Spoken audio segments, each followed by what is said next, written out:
Bonjour et bienvenue au garage olympique de Sion pour la présentation de l'ID4 GTX que vous avez dans vos locaux. Le but de cette vidéo est de vous montrer un petit peu le fonctionnement rapide du véhicule pour que vous puissiez rentrer et directement pouvoir partir avec. Donc ici on parle de la GTX, donc ID4 GTX. ID4 c'est la version électrique, donc le SUV électrique de VV. Et la GTX c'est le modèle 4 roues motrices. Donc avec une batterie qui est dans le châssis directement, 77 kWh, et deux moteurs aussi 100% électriques, un à l'arrière de 204 chevaux et un à l'avant d'un peu moins de 100 chevaux. Alors on va commencer avec l'aspect recharge du véhicule. Donc pour ouvrir la trappe, on pousse simplement. La lumière est blanche, donc ça veut dire qu'en fait elle attend un mouvement de notre part. À ce moment-là, on peut utiliser notre câble de recharge. Hop, j'emboîtais. La lumière est verte scintillante. Donc là actuellement le véhicule est en charge. On retrouve cette même lumière directement à l'avant du véhicule sur ce qu'on appelle l'ID Light et on voit qu'en fait à partir d'ici la lumière scintille jusqu'au bout. Ça veut dire que toute la partie d'avant est déjà chargée. On retrouve aussi cette même indication ici sur la barre de recharge. Donc là, on voit que la recharge est à 80%. Ce qui est préconisé en fait pour tous les jours, c'est de rester entre ces 10 et 80% de charge. Quand on part sur des longs trajets, à ce moment-là, on peut prendre le curseur, le monter jusqu'à 100%, et là, la recharge totale du véhicule va s'effectuer. L'ordinateur met directement à jour les données et on voit qu'en fait il nous reste 2 heures de recharge pour arriver au 100%. Pour stopper la recharge, il suffit d'appuyer sur le bouton ici, de patienter un petit instant et là on voit que sur l'ID Light il n'y a plus de vert scintillant, ça veut dire qu'on va pouvoir aller retirer le câble de recharge.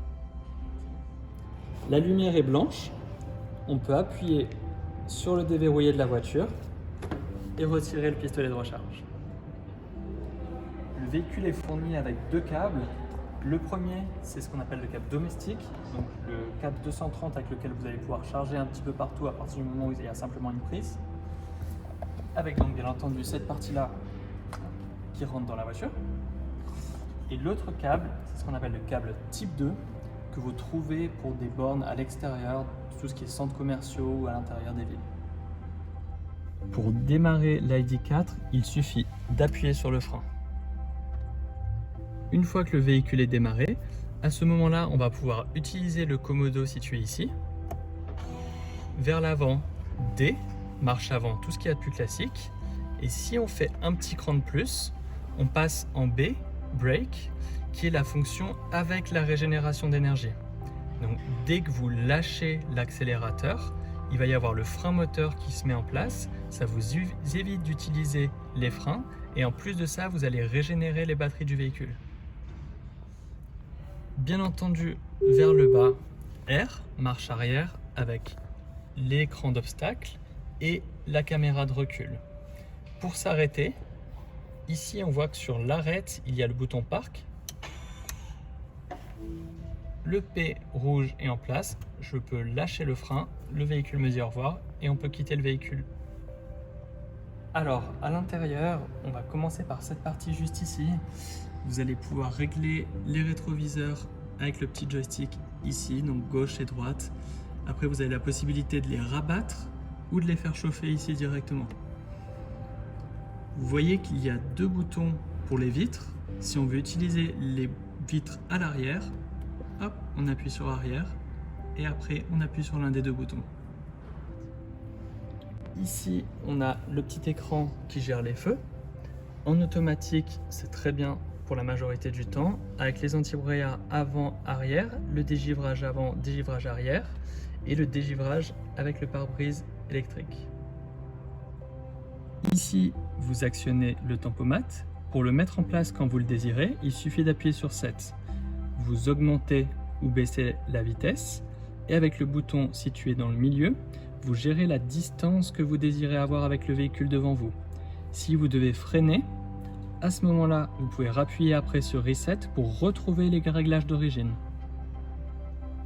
Nous voici sur l'écran d'accueil du véhicule.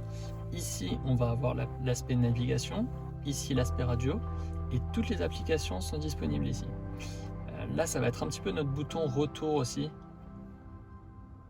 Hop. Téléphone. Dans Réglages, vous allez pouvoir sélectionner le téléphone mobile et après pouvoir synchroniser la voiture avec votre Natel. On retourne. Radio média, bien entendu, avec les différentes radios disponibles tout en DAB. Les tonalités que vous pouvez un petit peu gérer comme vous voulez. Vous pouvez aussi gérer où est-ce que vous désirez avoir le son dans l'habitacle. Pour mettre en place la navigation, rien de plus simple. Il suffit d'aller dans Rechercher, de taper directement l'adresse. Hop, les propositions sont juste au-dessus et on peut le démarrer. Veuillez vous diriger vers l'itinéraire indiqué. Sur cet onglet, on retrouve tout ce qui est lié à la climatisation. Donc, le volant chauffant, siège chauffant, conducteur, puis passager. Et après, tout l'aspect climatisation. Ce sont les mêmes boutons que vous retrouvez normalement dans un véhicule au niveau des boutons ici. Sauf que là, tout est tactile. Il y a aussi la fonction Smart Climate. Si vous voulez refroidir ou réchauffer un endroit spécifique pendant un temps donné, ici par exemple refroidir les pieds, toute la puissance de la climatisation se retrouve sur l'aspect inférieur de la voiture avec un timer. Une fois que ce timer est terminé, on repart sur la climatisation classique. Un autre aspect intéressant du véhicule est sous bouton mode ici. En mode éco, pour tous les jours, ça va très bien. Il y a un mode confort qui est l'intermédiaire pour arriver jusqu'au sport. Le sport développe quasiment les 300 chevaux du véhicule. Vous pouvez ensuite essayer le mode traction qui va être, lui, plus utilisé sur la neige, la boue, pour avoir un peu plus d'intelligence au niveau du 4 roues motrices de la voiture. Et il y a aussi un mode de conduite individuel où vous pouvez adapter le véhicule comme vous le désirez. Par exemple ici, vous pouvez jouer en confort, sport ou éco. Afin de recharger votre Natel, vous pouvez ouvrir la trappe ici et simplement le poser dans la recharge à induction ou alors avec l'aide d'un des deux USB-C.